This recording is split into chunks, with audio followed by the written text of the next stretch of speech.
Breaking news చూస్తున్నారు. శ్రీవారి laddu కల్తీపై SIT ని నియమించింది ప్రభుత్వం. సిట్ చీఫ్ గా సర్వశ్రేష్ఠ త్రిపాఠిని నియమించింది ప్రభుత్వం. గుంటూరు రేంజ్ ఐజీగా ఉన్నారు త్రిపాఠి. సిట్ పై ఉత్తర్వులు జారీ చేసింది ప్రభుత్వం. సిట్ సభ్యులుగా డిఐజీ గోపీనాథ్ జెట్టి, అలాగే ఎస్పీ హర్షవర్ధన్ రాజు, డిఎస్పీలు, సిఐలు ఉన్నారు. దానికి సంబంధించిన బ్రేకింగ్ న్యూస్ చూస్తున్నారు. శ్రీవారి కల్తీకి సంబంధించి అంటే లడ్డు అంశానికి సంబంధించి శ్రీవారి లడ్డు కల్తీపై సిట్ ని నియమించింది ప్రభుత్వం. సిట్ చీఫ్ గా సర్వశ్రేష్ఠ త్రిపాఠిని నియమించింది. గుంటూరు రేంజ్ ఐజీగా ఉన్నారు త్రిపాఠి. సిట్ పై ఉత్తర్వులు జారీ చేసింది ప్రభుత్వం. దానికి సంబంధించిన బ్రేకింగ్ న్యూస్ చూస్తున్నారు.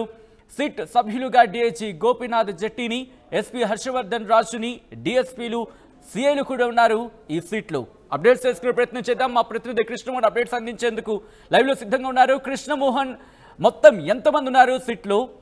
మరీ ముఖ్యంగా ఇటు సర్వశ్రేష్ఠ తివారిని నియమించడం వెనకాల కారణం ఏంటి? సచిన్, ముఖ్యమంత్రి చాలా క్లియర్గా అయితే చెప్పారు. లడ్డు వ్యవహారంలో మాత్రం చాలా క్లియర్గా ఒకటే చెప్పారు. ఐజీ స్థాయి వ్యక్తి ద్వారా సిట్టు ఏర్పాటు చేయబోతున్నాం. ఈ వ్యవహారంలో ప్రభుత్వం ఎంత పెద్దవారైనా సరే ప్రసక్తే లేదు. ఖచ్చితంగా పూర్తి స్థాయిలో విచారణ. మరి కాసేపట్లో సిట్కి సంబంధించి ఉత్తర్వులు కూడా రాబోతున్నాయి. అందులో భాగంగానే ఐజీగా ఉన్న సర్వశ్రేష్ఠ త్రిపాఠిని ఐజీ ఇచ్చారు. ఈయన సిట్ స్థాయి మరో డిఐజీగా గోపీనాథ్ జెట్టి ఇప్పుడు విశాఖలో ఐజీగా ఉన్నారు.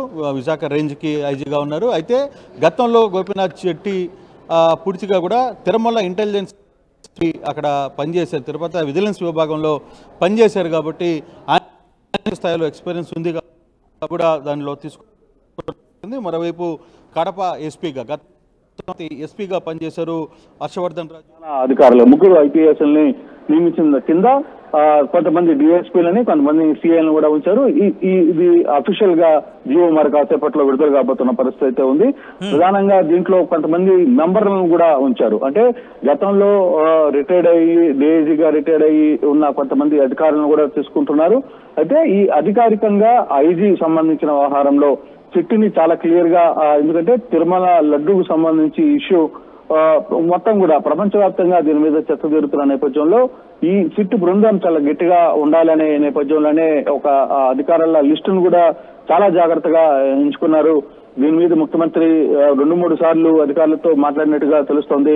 అందుకే సర్వశ్రేష్ఠ త్రిపాఠిని ఆయన్ని తీసుకున్నారు, సిట్ అధికారిగా నియమించారు. అలాగే గోపీనాథ్ జెట్టిని కూడా తీసుకున్న పరిస్థితి అయితే ఉంది. మరోవైపు హర్షవర్ధన్ రాజు ఎస్పీగా, ఆయన ఎప్పుడు కడప ఎస్పీగా పనిచేస్తున్నారు, ఆయన కూడా నియమించారు. దీంతో పాటు డిఎస్పీలు, సిఐలు కూడా పనిచేస్తారు. ప్రత్యేకంగా త్రిపాఠి వ్యవహారంలో ఎందుకు ఆయన్నే అధికారిగా నియమించారు అనే దాని వ్యవహారంలో అతను కొంత చాలా వరకు కూడా అతనికి పోలీస్ శాఖలో కావచ్చు, ఇతర వ్యవహారంలో చాలా గట్టిగా వ్యవహరిస్తారనే, ముక్కుసూటిగా ఉంటారనే అతని మీద ఒక నమ్మకం ఉంది. కాబట్టి ఇది తిరుమలకు సంబంధించిన వ్యవహారం, అందులో భక్తుల మనోభావాలకు సంబంధించిన వ్యవహారం. ప్రధానంగా దీనికి సంబంధించి చాలా ఇష్యూస్ నడుస్తున్న నేపథ్యంలో విచారణ చాలా గట్టిగా జరగాలి. దీని మీద ఎంత లోతైన విచారణ సరే చేయడానికి సిద్ధమైంది బృందం. సో అందుకే ఇప్పుడు పేర్లను అయితే ఖరారు చేశారు.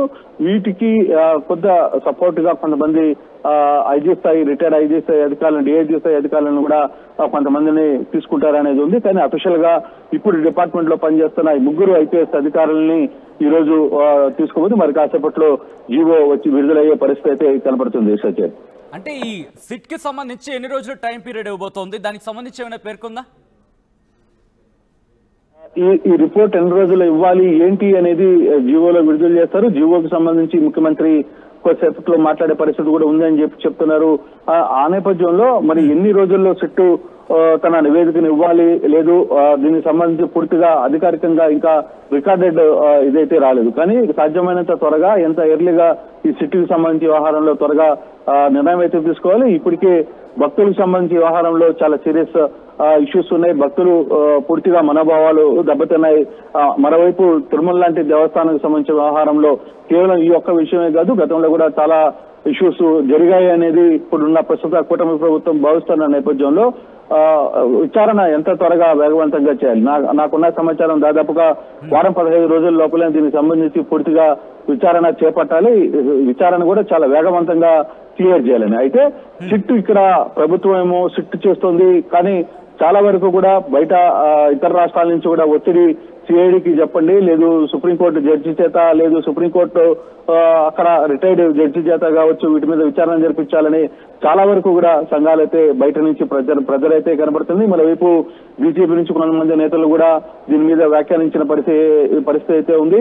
సిఐడికి ఇస్తే, దీనికి సిబిఐకి ఇస్తే కొంత పూర్తి స్థాయిలో విచారణ జరుగుతుంది అనేది. కాబట్టి ఈ వ్యవహారంలో ప్రభుత్వం మాత్రం సిట్ కి వెళ్లే లైన్ క్లియర్ చేసుకుంది, సిట్ కి ముందు వెళ్తుంది. కానీ రేపు ఇప్పటికే సుబ్రహ్మణ్యం స్వామి లాంటి వ్యక్తులు, తర్వాత కొంతమంది నేతలందరూ కూడా ఢిల్లీ స్థాయిలో సుప్రీంకోర్టుని ఆశ్రయించిన నేపథ్యంలో మరి సుప్రీంకోర్టు డైరెక్షన్ గానీ నిజంగా గానీ సిబిఐ ఎంక్వైరీకి కానీ వెళ్ళమన్నా, ఒకవేళ వేరే సిట్టింగ్ జడ్జి చేత విచారణకు వెళ్ళమన్నా పరిస్థితులు మారే పరిస్థితి అయితే ఉంది. కానీ ఆంధ్రప్రదేశ్ ప్రభుత్వం ముందు సిట్ విచారణకి వెళ్లాలని ఒక నిర్ణయానికి వచ్చింది కాబట్టి సిట్కి సంబంధించి అధికారులను నియమించారు. దానికి సంబంధించి పూర్తి స్థాయిలో విచారణకు వేగవంతం చేయాలని ఒక ప్రయత్నం అయితే చేస్తుంది.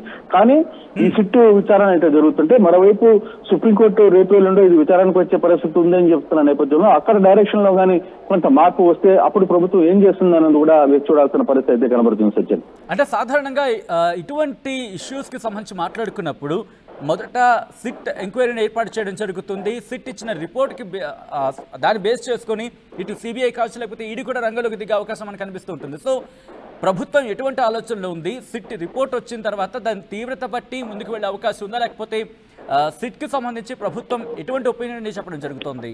కృష్ణమోహన్.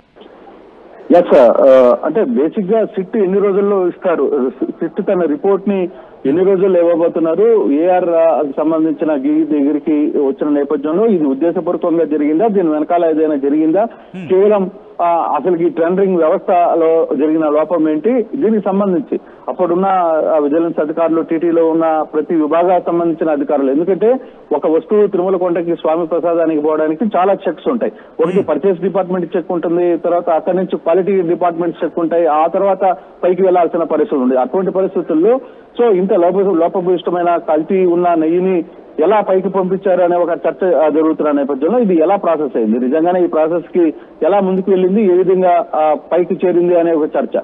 సో ఈ రోజుల్లో ఇప్పుడు గతంలో జరిగిన అంటే జూన్ 12 నుంచి వచ్చిన 4 ట్యాంకులు కాకుండా తర్వాత వచ్చిన ట్యాంకులు మాత్రమే ఈ రోజు బయటకు వచ్చి దానికి ముందు జరిగిన నేపథ్యంలో ఏ రోజులు ఎన్ని ట్యాంక్స్ పైకి వెళ్ళాయి, నిజంగా పైకి వెళ్ళాయా లేదా, కల్తీలో నిజంగా పైకి వెళితే ఎన్ని వేల లడ్డు, ఎన్ని లక్షల లడ్డులు తయారు చేశారు. ఎందుకంటే ప్రస్తుతం తిరుమల కొండలో గతంలో 45,000 సామర్థ్యం ఉన్న పోర్టుని తర్వాత దాన్ని 150,000కి పెంచారు. ప్రస్తుతం 3.5 లక్షల నుంచి, గత ప్రభుత్వంలో 3.5 లక్షల నుంచి 6 లక్షల వరకు లడ్డూని తయారు చేసే మిషనరీ మెకానిజం వచ్చింది. తర్వాత ఎక్కువ పోర్టు సామర్థ్యాన్ని కూడా పెంచిన పరిస్థితి. సో అటువంటి పరిస్థితుల్లో ఈ ఏఆర్ఎస్ సంబంధించిన గీతో వాడి లడ్డులు ఎన్నైనా తయారు చేశారా, తయారు చేస్తే ఏ రోజుల్లో ఎన్ని తయారు చేశారు, ప్రతిదానికి తిరుమల దగ్గర ఒక కౌంట్ ఉంటుంది, లెక్క ఉంటుంది.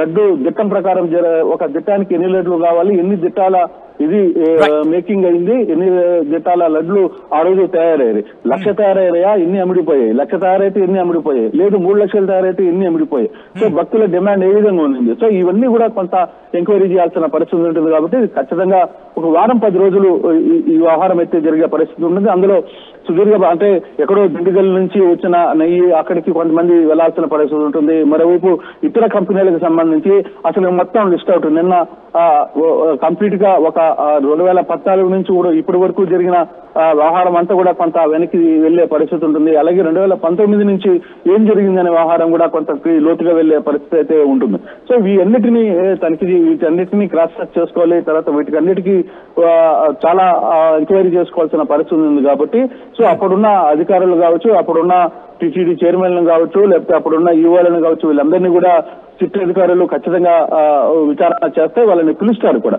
ఇటువంటి పరిస్థితుల్లో ఇప్పుడు ఇప్పుడు సిట్ వేస్తే మరోవైపు స్వయంగానే అక్కడ ఢిల్లీలో సుప్రీంకోర్టు కూడా కొంతమంది వేసి దీన్ని సిబిఐ ఎంక్వైరీ చెయ్యాలి అని చెప్పి అక్కడ కూడా కొంత డిమాండ్ చేస్తారు. నిజంగా అక్కడ ఏం జరుగుతుంది అనే దాని మీద కూడా చూడాలి. సో అటువంటి పరిస్థితుల్లో కొంత సుప్రీంకోర్టు డైరెక్షన్ కూడా ఏదైనా ఈ మధ్యలో కానీ వస్తే కొంత పరిస్థితులు మారే పరిస్థితి కనబడుతుంది.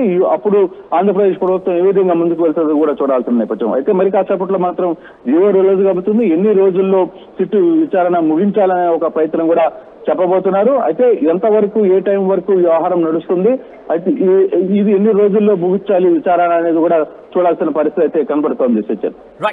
రైట్ కృష్ణమోహన్. సో మొత్తంగా అయితే మాత్రం శ్రీవారి లడ్డు కల్తీపై సిట్ ని స్పెషల్ ఇన్వెస్టిగేషన్ టీమ్ ని నియమించింది.